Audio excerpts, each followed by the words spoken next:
And just like that, week 10 is in the books. I'm by myself. Maurice is traveling. This is going to be a super condensed version of what we normally do on the MOJO show. I'm going to run down the games the week that was. This is also coming up a little bit later. We got delayed. We tried to make this work with Maurice's travel. Couldn't make it work. So I'm just going to run through this, but I do have his picks. I don't know if I have I might have a hot take. This might be a hot take. What he sent me might be a hot take, but I do have his picks, and some of the dialogue is obviously just going to be a one-way conversation with me and you. Thursday night, we had the Bears over the Panthers. I don't have his picks in front of me. We actually should combine those so we can look at them.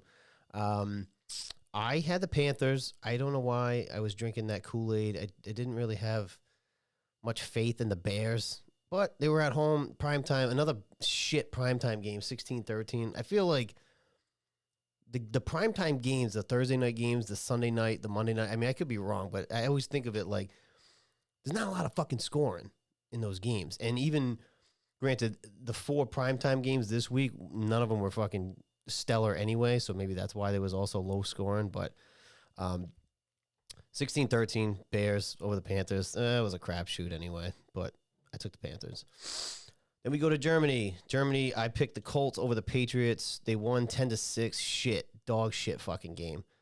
Again, I think it's like you get two teams that aren't necessarily good, but I feel like the Colts at least can put up points. I'm not a fan of the Europe games. Sorry. Not a fan. I'm not a fan of Thursday night games typically because of the players and the short weeks, and I'm not a fan of the Germany-London games. I like the novelty of if you're a Patriots fan, you wake up 9:30, you get to watch the game this week. It's over by 12. You can have the rest of your day. I do like that, but it's also like I think the product that you get with the travel and everything, to me, it's just like it's subpar, and I think it's just a money grab. But Colts 10-6 over the Patriots. There was a couple horrible picks. I also don't understand. I wish he was here to talk about this, but the benching Mac at the end, like, what did that really do? What I just don't understand what that really did. On the last fucking drive, I mean, I don't know, like, and what you're getting from Zappy isn't much better, and you could argue that Zappy's not getting enough of he's getting thrown in bad situations because he's basically like, hey, come in because this guy's screwing the pooch here, so come in. He's not getting enough reps, but I think what you're getting out of Zappy isn't much better versus some of these other teams. They'll have their backup come in and they're doing fairly well. I don't get it. That Mac pick was fucking. I don't know. If you saw it, you saw it. It was just a weird lob to nobody. Like the receiver wasn't even looking. Didn't seem like he didn't throw it hard enough to even get it out of the end zone if he was going to throw it away. I don't know what he was doing there. I think that's part of the hot take. Part of the hot take, I believe, I could be wrong here, but he didn't actually specify this was the hot take, but Mac's last interception was a career ender.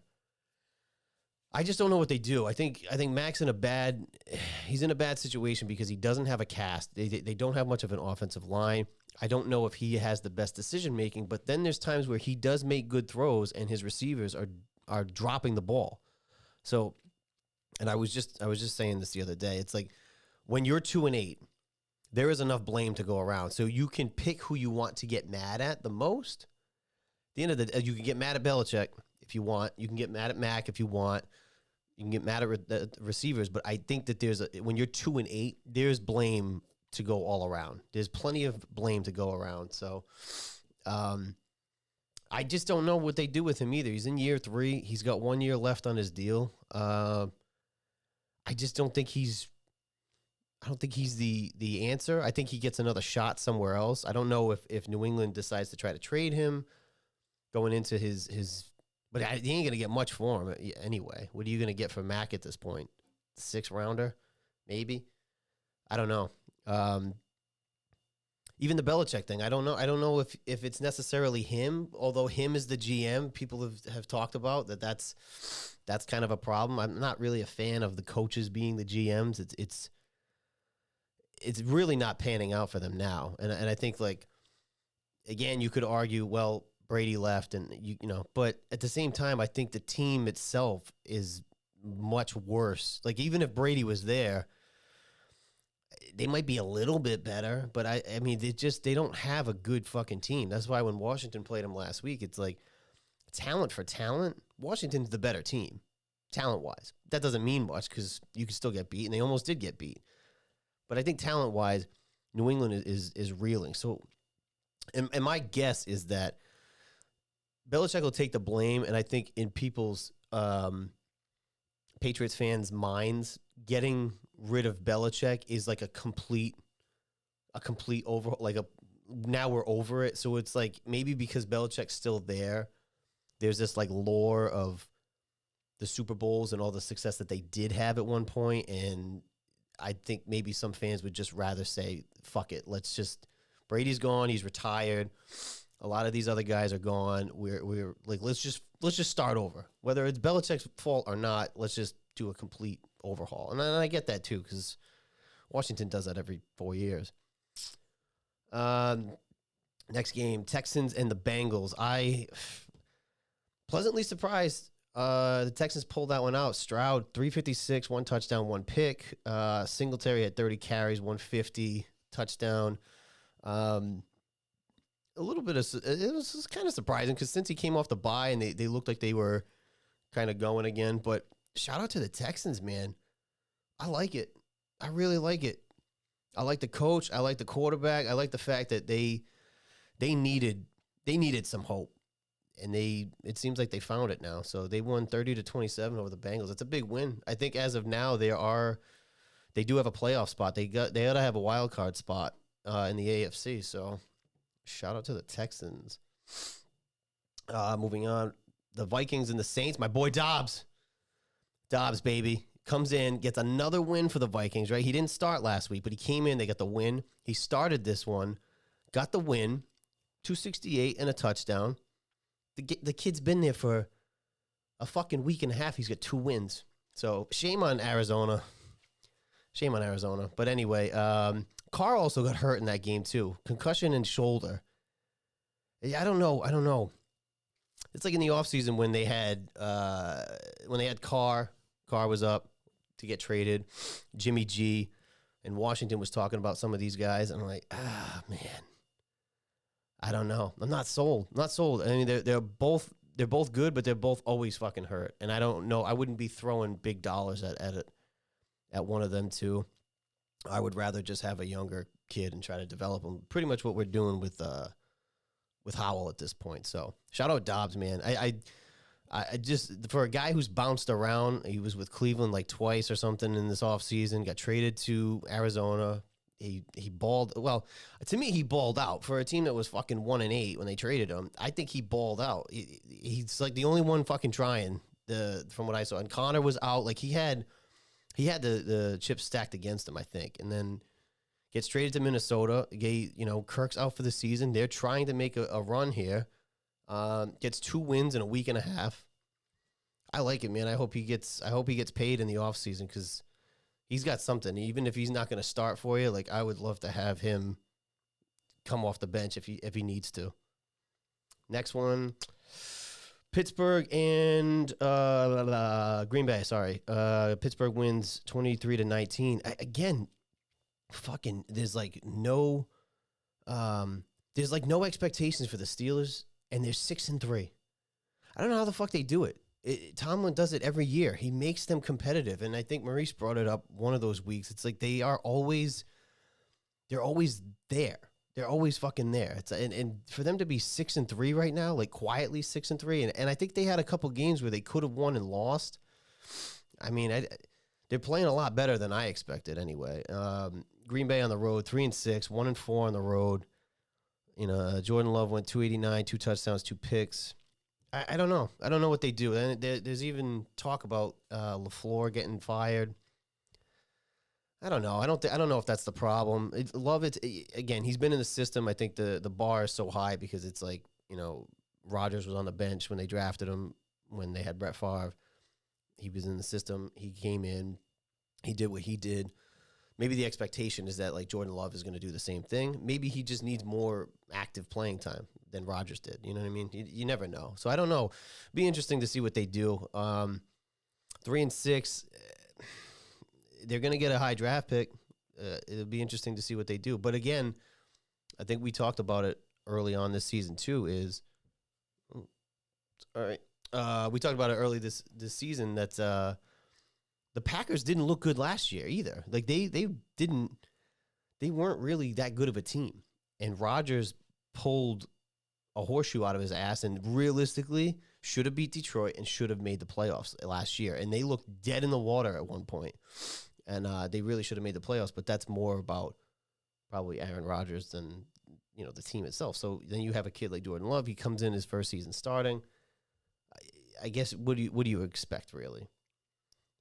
Next game, the Titans at Tampa Bay. And I was back on the Baker train for this one. I don't know why. I just felt like they would break the streak. They were at home. Baker went 278, 2 touchdowns, 1 pick. Mike Evans, 6 catches, 143, and a touchdown. My boy Levi Jeans, though, I picked him up in one of my fantasy leagues, and after he had his big game, he's done nothing. And I get it. He's a rookie. What do you expect? But I picked him up. I thought he was the hot hand. And 2 weeks in a row, he's gotten me like less than 10 points. So I really gotta switch that up.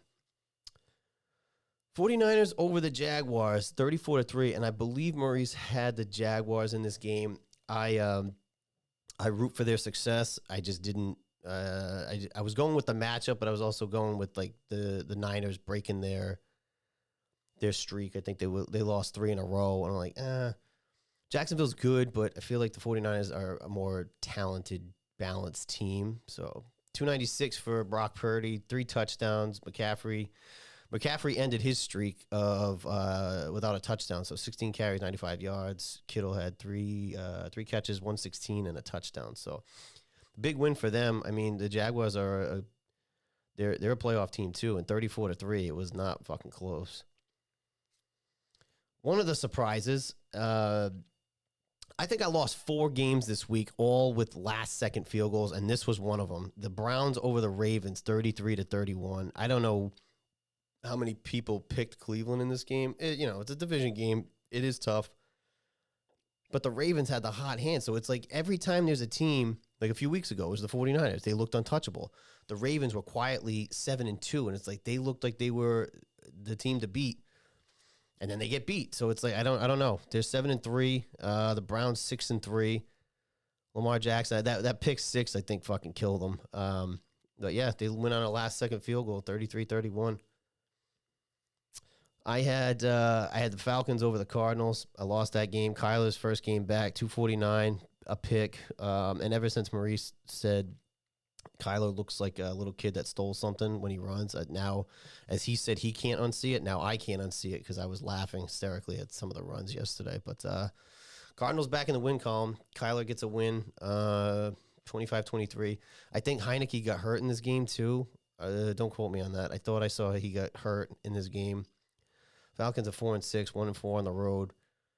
I don't know. I mean, they benched Ritter. They put Heineke in. I think Arthur Smith might be on the outs with them. I mean, they're not. I don't know. They're 4-6. So was Washington. I don't know. I don't know what direction they're going into. So, and my Joker pick of the week. The streak is the streak. No, that was a biatch. No, that's the Joker one. I want a sad one though. Nope. There's no sad ones. So we'll go with the biatch. My Joker pick of the week. I was getting a little fucking ballsy here because I was undefeated with that. I had the Chargers over the Lions. My Joker pick was the Lions to lose that game. They went on a last-second field goal, 41-38. I mean, I had a shot there. It's not like they got fucking blown out. I was, it was a 4-4 team versus a 6-2 team, and I was being a little ballsy. almost won it. I don't know if Maurice sided with me on that one or he went with the Lions. But again, a last-second field goal, that fucked me. The Cowboys over the Giants, 49-17. Dak had 404, 4 touchdowns, 1 pick. Again, celebrate all you want because the Giants are on they're starting Danny DeVito, who's like their third fucking string, off the couch. They're beating up on him. They're all celebrating 49 points. And whatever. I mean, those are teams that you're supposed to beat when you're fucking 5-3 or 6-3, whatever the fuck they were. You were at home. But again, I feel like it just gets inflated because, Dallas 49-17, they blew them out. It's like they can't. They are the Dolphins of the NFC. They can't beat anybody that's legit. When they played the 49ers, they got their ass kicked. Philly beat them. I think Dallas can hang with. I think they can beat most of the teams, but the elite teams or what we consider the elite teams, I don't think they have it. But whatever. Dak's got 2 playoff wins in his career, and he's getting a lot of fucking money for it. So, but Cowboys win 6-3. They're 4-0 at home. Whatever. I'm just waiting for that Thanksgiving game. We'll see who Maurice picks for that one too. But then I had my Washington Brave Redskin Commanders football team. I picked them on the road. They had it. They had a shot. They legitimately had a shot. They lost 29-26. Again, a last-second field goal. That was the 4th one that fucked me. What do I say about this without ranting too long? The defense is a problem. Washington's defense is just a fucking problem. They have given up the most points in the league. They're 4-6. I think people kind of get lost in Howell's performance, which he is doing good. The sacks have settled down, although I think that Seattle got like 4 of them yesterday on Sunday. A little bit more sacks than we've seen the last couple weeks, but he's playing better. I think the offense they changed up the offensive line a little bit. I think some of the plays are instead of doing the long developing plays, you see that they're doing a little bit more bubble screens, which I don't love, but they're doing a lot more with the checkdowns, right? And that paid off a couple times yesterday with Robinson. But the defense is just fucking terrible. And it's my friend Greg, shout out Greg, mentioned the other day, he said, your take before the season that Washington would have a top 5 defense did not age well. And that might have been one of my worst takes. I think talent-wise, it's because they've invested more in their defense than they have their offense. So talent-wise, with that line before the trades and everything, like, all right, Chase is coming back. Sweat had a good year. Deron Payne had a great year last year. Jonathan Allen always shows up, We drafted Emmanuel Forbes. They were pretty high on him. And granted, I think he'll pan out, but they've put more emphasis on their defense, and the talent-wise, the guys that they had, I assumed would have been a top 5 fucking defense. But it's bad. I mean, they're 4-6. Again, there's just not many. Their schedule, there's not many more winnable games. So I think my take on this was a game you should have won, even though Seattle is 6-3. They're a playoff team. You should have won this one, A, because it was close, and B, I think they're a beatable team. They just got their ass kicked last week. The Giants game you should have won in Chicago. Now you talk about, instead of being 4-6, you're 7-3. You have to win those games. Like I just said about the Cowboys, they beat up on bums, but they win those games enough to get to the playoffs. So if you're not beating up on the bums, how the fuck are you supposed to beat the other good teams? So they still have to play the Cowboys on Thanksgiving. They got to play the Cowboys again. They have to play the Giants, which Giants suck. They're playing them on Sunday, but it's a division game. You never know what can happen. They got to play Miami. They have to play San Francisco. So they have to go to New York, which again, the Aaron Rodgers-less Jets, but it doesn't matter because you have to go to New York for that game on Christmas Eve. There's just not many more winnable games. I think your bright spot here in this season is you got a new owner. You have a quarterback that obviously you feel confident in, even though early on people were shitting on him. And it's like, I don't think it's him. I think he's got the talent. He needs to get those reps in. They need to change the offense and cater it more to his ability and our offensive line not being fantastic. So in the offseason, I hope that they put more emphasis into their offensive line. I think that's your bright spot. I mean, you got a top 10, 11, 12 draft pick at the moment. they're still not completely out of it. It's just I don't know. There's a lot of games that your winnable games are in the past. If you were 7-3 at this point and you couldn't beat the good teams like Dallas, but Dallas is going to make the playoffs, so that's the difference there. The Sunday night game, the Raiders and the Jets. I picked the Raiders, 16-12. Not much of a game really, but the Raiders 2-0 since firing McDaniels. So. But I heard that on another podcast too, and you know they're right. They're 2-0, but it's also their scheduling. It's like if they were playing the Chiefs, I don't think that they would have won that game, and I don't think they will. But 16-12, Jets 4-5, not completely out of it, but it's tough. Zach Wilson 263, 1 pick. Not much of a game there. Monday night, which we usually never get to report on the Monday night because we're recording on Monday night and the game's going on at this time. But the Broncos with the fucking win, 24-22 over Buffalo at Buffalo. Russell Wilson, 193, 2 touchdowns. I watched the first half of this game and it seemed like Josh Allen was just kind of letting it go. They had 2 turnovers on the first 2 drives. They had a fumble, they had a pick, which really, I mean, he kind of threw. The first pick that was thrown on the second drive, he stepped out of bounds, but it was still like a bad ball that was thrown. And then right after that, so that was like more on him. Obviously, he was out of bounds, so it didn't count. And then the next one that he actually threw was a tip ball. So it's like, is it me, or are you seeing a lot of drop balls in the league this season? I don't know if it's just this recency thing or whatever. Like I feel like every game these fucking receivers are getting paid all this money, and I hate to be that guy, but it's like I don't know. Maybe it's me. I'm seeing a lot of drop balls around the league, and it's like they lead to these interceptions or they lead to these 3 and outs. And it's one thing if the quarterback's not putting the ball in the right spot. Like again, even with Mac, I think is half the problem, and then the other half of the problem is with their, aside from the offensive line, is like sometimes he throws a bad ball and he overthrows his receivers, and then there's times where the guys are fucking dropping the balls. So it's like, I don't know, I just see a lot of drop balls across the league. The bye week teams this week were the Kansas City Swifts, the Rams, Dolphins, and Eagles. And let me see. Maurice had some input on specifically, he wanted to say, quote unquote, screw Fox for not switching away from the Cowboys game when they were up by almost 50. Fair point. If it's a blowout game and you're on the local, switch it out to a more competitive fucking game. I mean, if it was me, I'd probably be pissed if they switched it. Like if Washington was up big and they switched it, I'd be pissed. But I also understand it from the standpoint of like, switch it to a more competitive game. If you're winning by that much, switch the game. So he did text me during that. He said the only games that he could really watch this week, maybe he watched the Sunday night game, I'm not sure, and maybe last night, but I don't know. So he got in last night kind of late, so maybe he didn't. But he watched the Patriots game and he watched the Cowboys game, and he was not happy about watching the Cowboys game because it was a fucking blowout.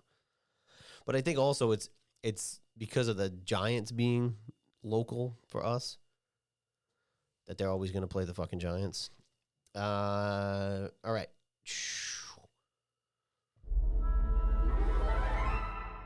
I don't remember which one that was.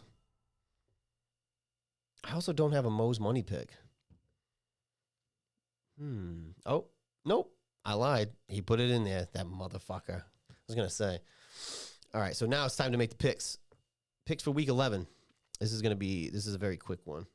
It's just me. Thursday night. Finally a good fucking Thursday night game. Cincinnati at Baltimore. Spread on this one's 3.5. Baltimore's favored by 3.5. Man. That's a fucking good game, man. That's a good fucking game.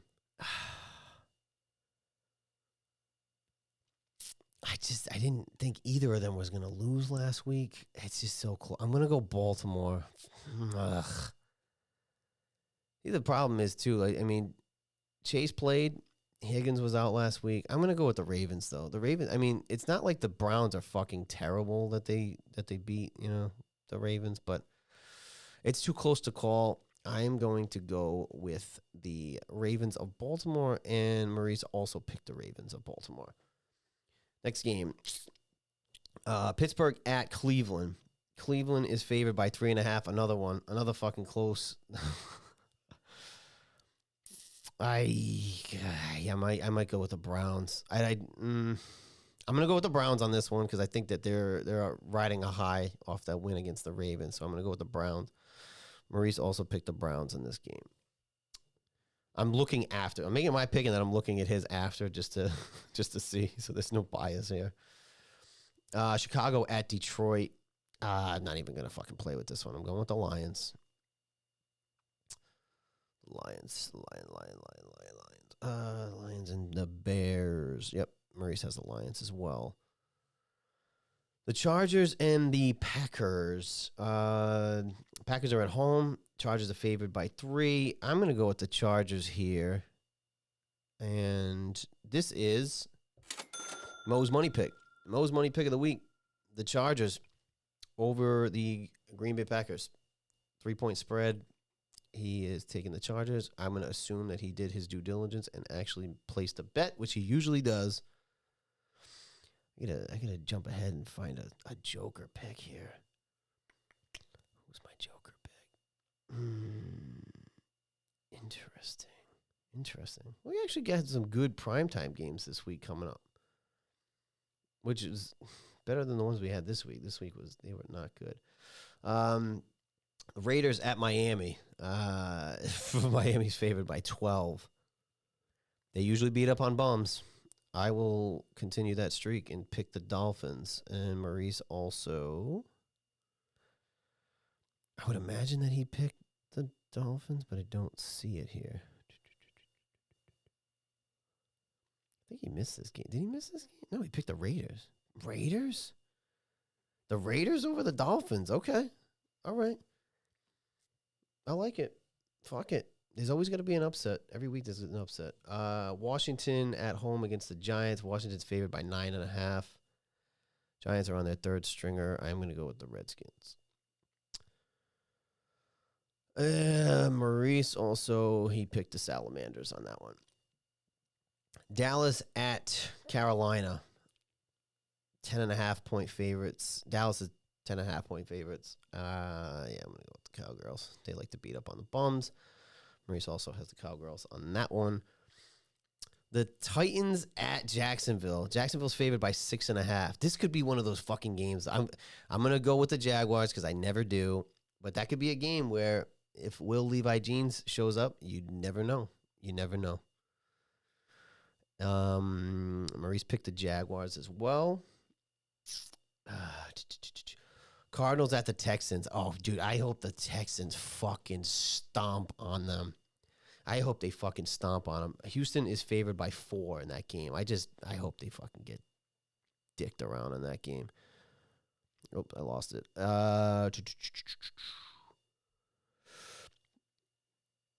Did he pick the Cardinals? He picked the Cardinals. Picked the Cardinals. Well, Kyler's back. Fuck him. Fuck Arizona. But he picked the Cardinals in that game. At 4:05, you get the Bucks at the 49ers. Fucking A. 49ers with an 11.5-point spread. My God. I'm going with the Niners, but I mean, I just feel like that's a big spread for that game. Bucks aren't that good, but still. And Maurice also picked the 49ers in that game. Seahawks at the Rams. Seattle favored by 1. Sheesh. What do the Rams do? Are they is Stafford gonna play? I know they signed Wentz. Even more of a reason to go with the Seahawks on the road. With the Seahawks on the road. Maurice also has the Seahawks in that game. Minnesota at Denver. And you know what? Fuck it. Not a great Joker pick versus last week, but because the Broncos beat the Bills on Monday night and they're favored by 2.5, my boy Dobbs on the road, fucking 2-0 with the Vikings. My Joker pick of the week is the Broncos. I think Dobbs is gonna fucking stomp on them. I hope anyway. And Maurice picked the Vikings as well. Shout out Dobbs. Monday night. Monday night's a good one. Potential Super Bowl matchup again. Eagles and Chiefs. Chiefs were on a bye last week. They're at home. 3-point favorite. Man, that's a good one. That's a good one. Because I really, as it's 7-2, they're 4-1 at home. Still not sold that the Chiefs offense is like rolling. Philly's 8-1. Chiefs 7-2. Philly's also 4-1 on the road. I mean, that's a fucking good game. I'm gonna go with the Kansas City Swifts because they're at home. You know, plus I figure Swifty will be in the crowd, and Maurice is picking the Eagles on that one. I like it. So we differ on a couple games. That one, he picked the Cardinals, and there was another one somewhere mixed in there. Anyway, sorry.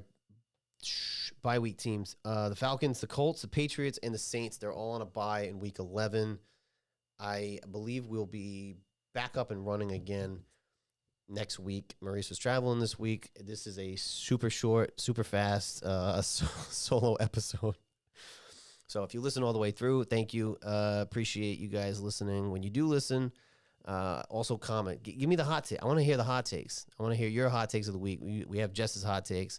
I want to hear your hot takes as well.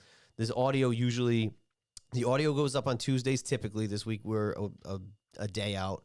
I would assume the audio will be up today, a little bit later, right? So it's Tuesday. Usually it's before noon. The video will be up on YouTube, I would imagine, sometime tonight. So we're a little bit delayed, not by a full day, but schedules and travel and shit happens. Anyway, like, comment, share, subscribe. Maurice will be back next week.